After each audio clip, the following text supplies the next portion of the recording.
샬롬 할렐루야. 로마서 8장 12에서 15절입니다. 그러므로 형제들아 우리가 빚진 자로 돼 육신에게 져서 육신대로 살 것이 아니니라. 너희가 육신대로 살면 반드시 죽을 것이로되 영으로서 몸의 행실을 죽이면 살리니 무릇 하나님의 영으로 인도함을 받는 사람은 곧 하나님의 아들이라. 너희는 다시 무서워하는 종의 영을 받지 아니하고 양자의 영을 받았으므로 우리가 아바 아버지라고 부르짖느니라. 아멘. 사람이 다스려야 할 몸의 행실 중 자세에 대해서 살펴보도록 하겠습니다. 사람이 다스려야 할 몸의 행실, 입이 있었지요. 자신이나 영혼을 살리는 유익한 말 중 은혜와 덕이 되는 말을 있습니다. 긍정적인 믿음의 고백도 가나안 땅을 정탐하고 온 12 정탐꾼의 고백이 있었습니다. 믿음을 심어주는 말, 생명을 살리는 말은 하나님께서 기뻐하시며 유익이 되는 말에는 믿음을 심어주는 말, 생명을 살리는 말이 있습니다. 여기에는 전도, 권면, 위로의 말 등이 포함이 되지요. 예수님께서 마가복음 1장 38절에 거기서도 전도하리니 내가 이를 위하여 왔노라 하셨고, 예수님의 제자들도 사도들도 열심히 복음을 전했습니다. 사도 바울은 고린도전서 9장 16절에 내가 복음을 전할지라도 자랑할 것이 없음은 내가 부득불한 일임이라. 만일 복음을 전하지 아니하면 내게 화가 있을 것이미로다 라고 고백을 하였습니다. 에베소서 6장 19절에 나를 위하여 구할 것은 내게 말씀을 주사 나로 입을 벌려 복음의 비밀을 담대히 알리게 하옵소서 기도하라고 말씀하고 있습니다.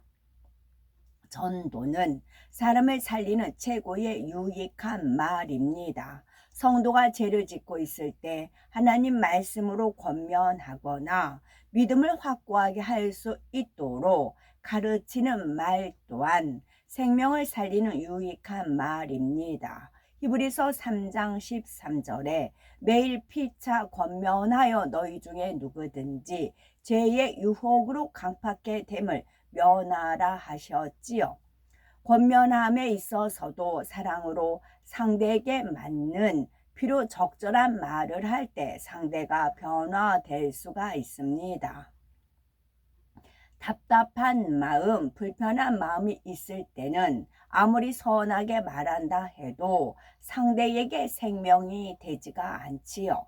먼저 자신의 마음에 불편함을 버리고 사랑으로 기도한 후 성령의 주관을 받아 권면하는 것이 더 빨리 변화될 수 있는 길입니다.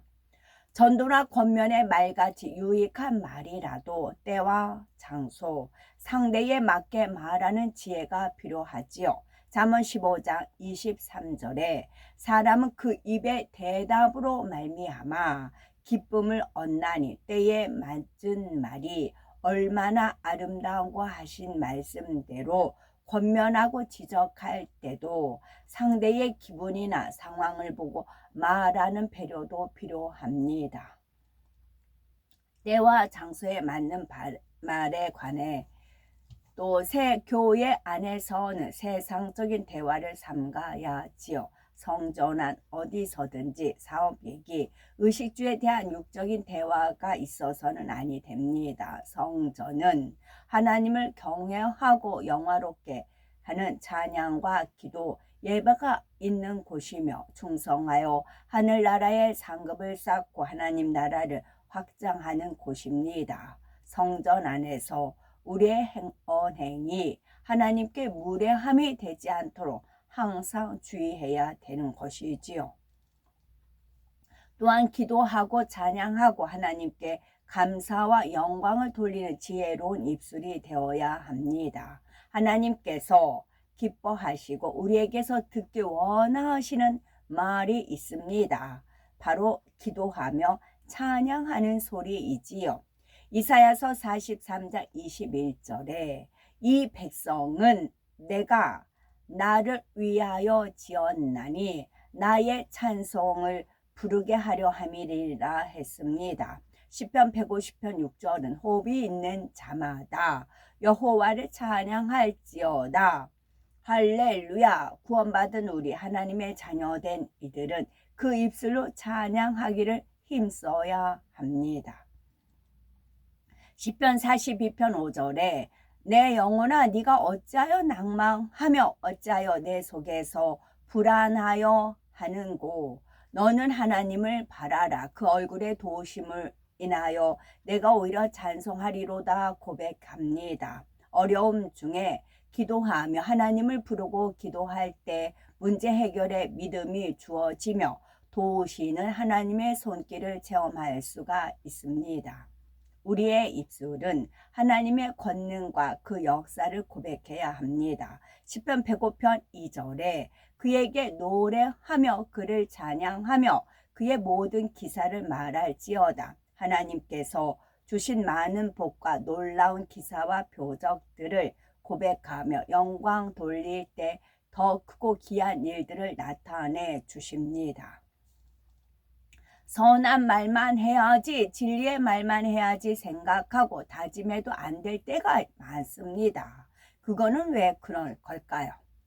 선한 말만 해야지, 진리의 말만 해야지 생각하고 다짐을 해도 안 될 때가 많습니다. 그것은 왜 그럴까요? 누가복음 6장 45절에 그 답이 잘 나와 있습니다. 선한 사람은 마음에 쌓은 선에서 선을 내고 악한 자는 그 쌓은 악에서 악을 내나니 이는 마음에 가득한 것을 입으로 말함이니라 말씀처럼 자신의 마음을 진리로 변화시킨 만큼 단물을 내기 때문입니다. 누가바를 저는 엄청 좋아하는데요. 누가바 6장 45절 6은 이제 9는 진리, 6은 거짓이에요. 그러면 45, 4 더하기 5는 9예요. 6과 9예요. 선과 악이에요. 내 마음에 선이 가득 쌓였다. 쌓였을 때 나오고 악이 가득 쌓였다면 악이 나오고 그런 것입니다. 성경 중에 하라는 것은 하고 하지 말라는 것은 하지 않고 버리라는 것은 버리고 지키라는 것은 지켜나가는 것이 마음을 청소하는 방법입니다.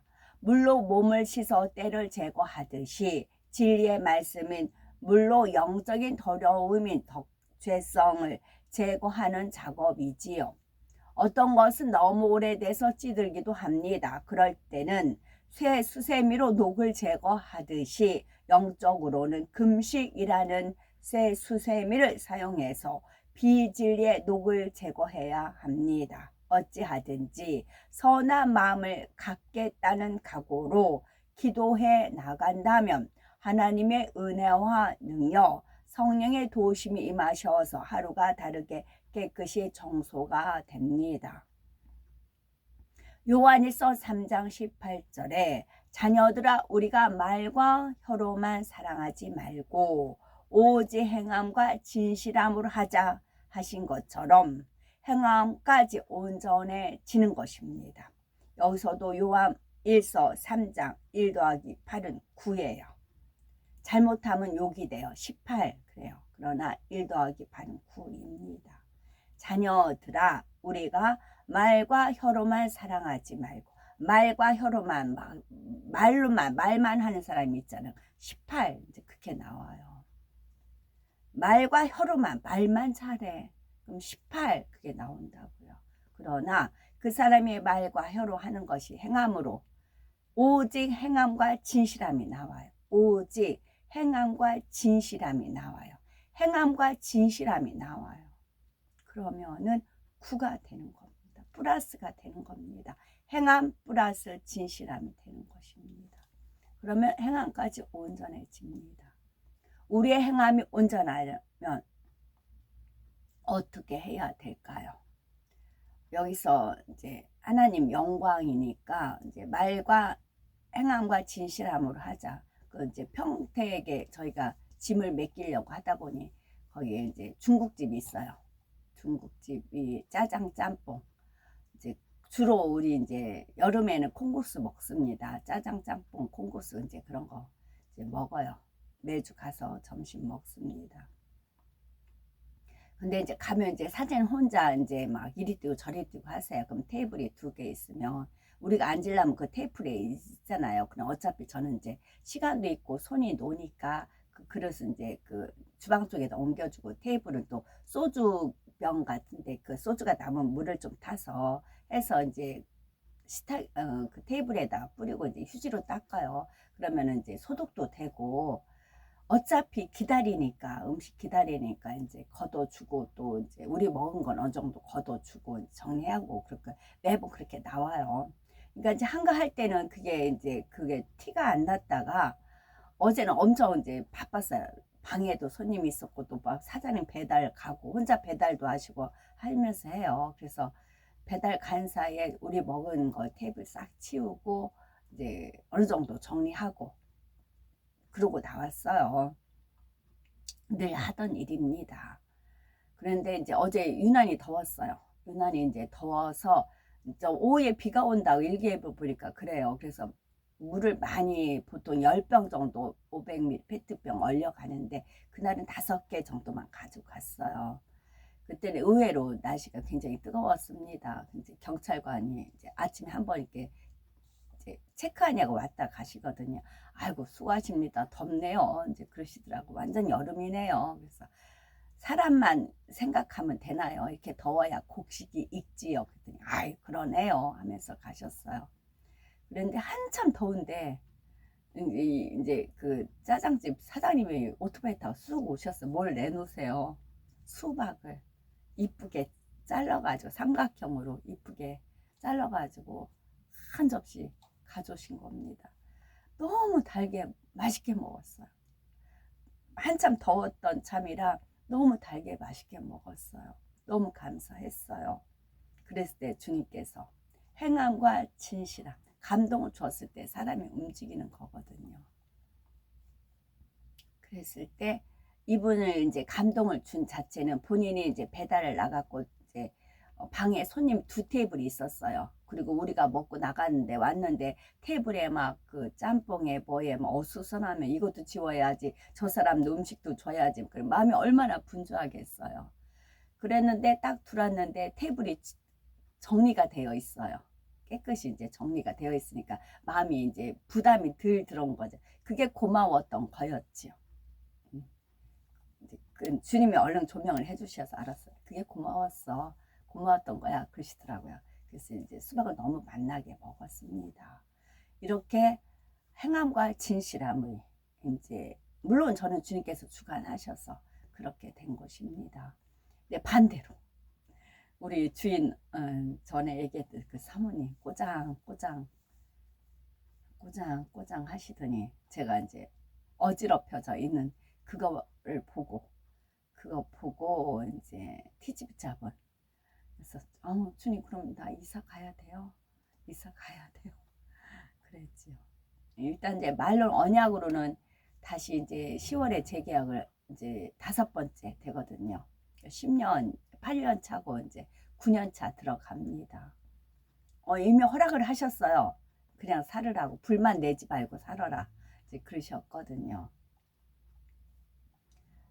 근데 나가도 지하기 때문에 이제 어떤 사람이 들어오면 근데 워낙 깔끔한 분들은 지저분한 꼴을 못 봐요. 그리고 저랑 이제 약간 이제 천주교 다니시니까 지옥 갈 분들은 제가 왼수예요. 이제 그렇게 똑같은 저잖아요. 근데 어떤 사람한테는 그렇게 좋은 면을 해서 은혜를 베풀고 어떤 사람한테는 안 좋게 해서 오히려 이제 티집거리가 되게끔 하신다고요. 그게 아버지 안주님께서 다 뜻하신 바가 있으셔서 그렇다는 거예요. 그래서 판단 정죄하지 말아야 된다입니다. 그래서 내가 은혜롭게 보면 모든 게 다 은혜로운 거예요. 내가 선하게 보면 다 선한 거입니다.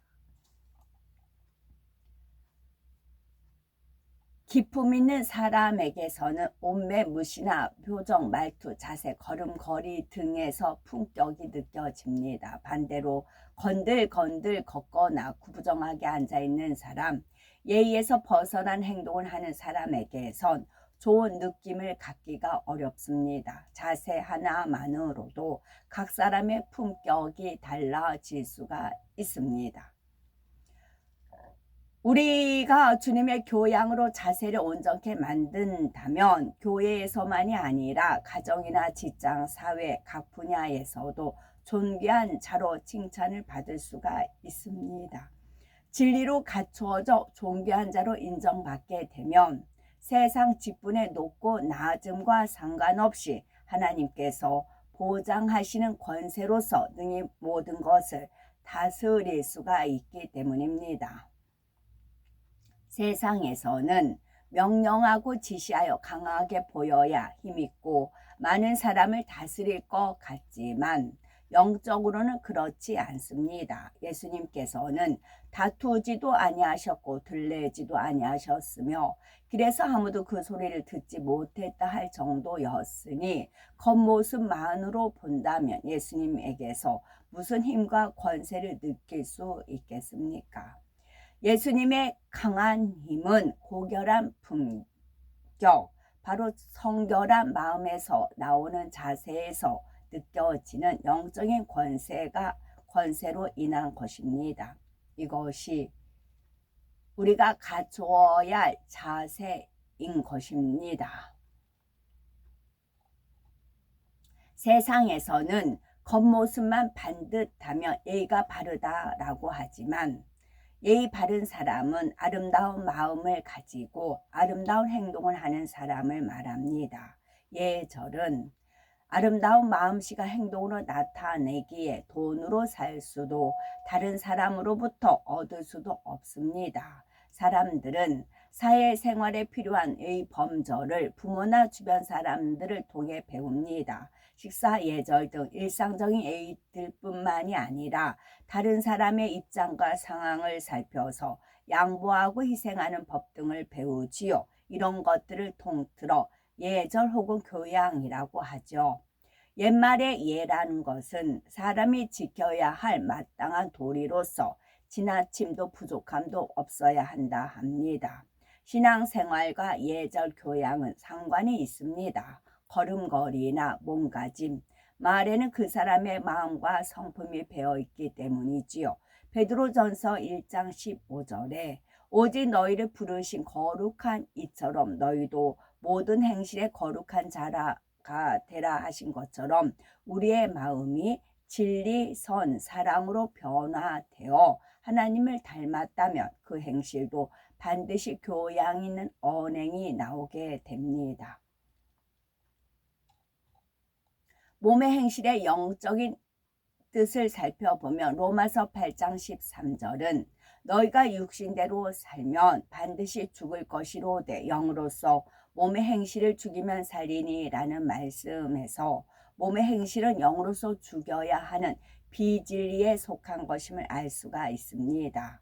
여기서 몸은 단순히 사람의 신체가 아닌 영적인 의미의 몸으로 영의 지식고 진리가 빠져나가고 비진리로 물든 썩어질 몸을 의미합니다. 첫사람 아담이 생명이었을 때는 영의 지식 즉 진리로만 가득 담겨 있어 그 행실 또한 고귀하고 기품 있는 행실이었습니다. 그러나 선악과를 따 먹은 후에는 영의 지식 대신 비진리가 결합된 몸이 되었고 육으로 변질된 후에 몸의 행실은 비진리를 쫓아 나오는 행실이 되었습니다.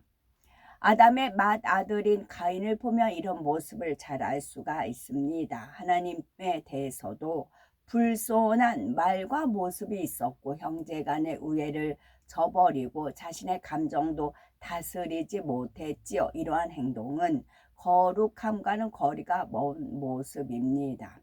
몸의 행실에는 명백한 죄를 범한 것뿐만이 아니라 거룩하고 온전하지 않은 행실들도 모두 포함이 됩니다. 가령 말투가 딱딱하고 퉁명스러운 사람이 주님을 영접하여 마음의 악을 버렸다 해도 습관되어 있는 성격으로 다정다감하기보다는 묵뚝뚝한 성격이 말투나 표정에 나타나기도 합니다. 이런 것은 사소해 보이지만 온전한 하나님의 형상을 닮아 가려면 그 안에 덕과 사랑을 채워 따뜻하고 온화한 모습으로 변화되어야지요. 우리는 내 주변에 따뜻하고 밝고 명랑하며 선한 사람이 있기를 바랍니다. 내가 힘들고 지쳤을 때 나를 이해해 주며 따뜻한 말과 표정으로 위로해 주고 지친 나를 일으켜 주며 힘주기를 바라지요. 더 나아가 문제를 해결할 길을 제시해 주며 나를 더 나은 사람으로 발전시켜 줄 수 있는 사람이 있다면 너무도 고맙고 소중할 것입니다.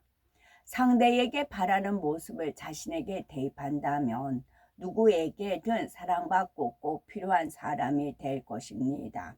사람의 힘으로 나의 노력만으로 이런 멋진 사람이 되는 것은 어렵습니다. 아니 불가능하지요. 하지만 주님께서 도와주실 때 우리는 변화될 수가 있습니다. 우리는 주님의 선하신 입술과 고운 모습을 닮아 하나님께나 사람에게 기쁨이나 칭찬을 받으시고 그리하여 영원한 천국에서 아버지 하나님 보호자 가까이 거하는 복까지 받아 누릴 수 있는 복된 우리가 되어야 되겠죠. 아멘. 샬롬.